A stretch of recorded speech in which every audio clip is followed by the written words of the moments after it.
Gujarat plus ન્યૂઝમાં આપનું સ્વાગત છે। જોઈએ આજના મહત્વના સમાચાર। દેવગઢ બારિયા નગરપાલિકાની પેટા ચૂંટણી પ્રચાર દરમિયાન વોર્ડ નંબર 1ના આમ આદમી પાર્ટીના ઉમેદવાર ગોપાલસિંહ ઝાલાએ ભાજપ અને નગરપાલિકા પર ગંભીર આક્ષેપો કર્યા। સાથે જ સ્થાનિક રહીશોએ રસ્તા, પીવાનું પાણી અને ગટર જેવી મૂળભૂત સુવિધાઓના પ્રશ્નોને લઈને પાલિકા સામે અસંતોષ વ્યક્ત કર્યો કે હોળી પર આ કામગીરી અમે સંપૂર્ણ પૂરી કરી દઈશું અને રસ્તા ચકાચક કરી દઈશું। આજે આ 7મો મહિનો, અત્યારે ચોમાસું આવી ગયું, હાલત જોઈ શકાય છે। અહીંના જે રહેવાસીઓ છે એ લોકોની બદતર હાલત કરી નાખેલી છે આ શાસકોએ નગરપાલિકાના, અને એટલા માટે જ મેં અવાજ ઉઠાવ્યો।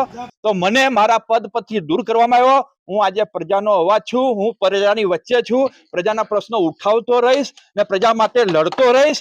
સાથે જ આ વિસ્તારની અંદર જે કઈ કામગીરી આજે ચાલુ કરેલી, સામે ચૂંટણી આવી છે અને એમને પડકાર છે ને લોકોએ એમને જાકારો આપ્યો છે, ત્યારે આ કામગીરી ચાલુ કરવાની એ નજર સામે અત્યારે દેખાઈ રહી છે। એ લોકો કુંભકર્ણની નિંદ્રામાં સૂઈ રહ્યા હતા, પરંતુ આ વિસ્તારની માતાઓ, બહેનો અને આ વિસ્તારના રહેવાસીઓ ઝાડુ ફેરવીને આ લોકોને જડબા તોડાવનાર ચૂંટણીમાં જવાબ આપવાના છે, એ નક્કી છે।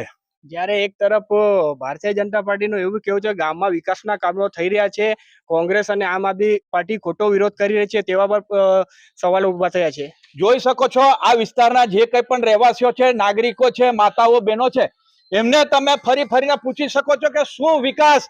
થાકી ગયા, હાથ જોડી જોડીને એમના વતીનો હું, મારી પાસે પ્રૂફ છે, હું જાન્યુઆરી મહિનાથી આના માટે લડું છું, પરંતુ આ દિન સુધી નિકાલ નથી। અમારા અહીં ગાડી ક્લીન બની રહ્યા, અમારે પાણીની રોજ તકલીફ પડે, ચોખ્ખું પાણી નથી આવતું, બધા પ્રોબ્લેમ બધી બહેનો સહન કરે છે।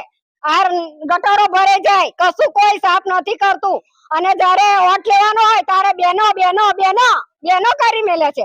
અહીં ગાડી પાણીની ટોકી નથી, એ ટોકી નખાવજો, આરસીસી રોડ કરાવજો, બધું કરાવડાવજો। જે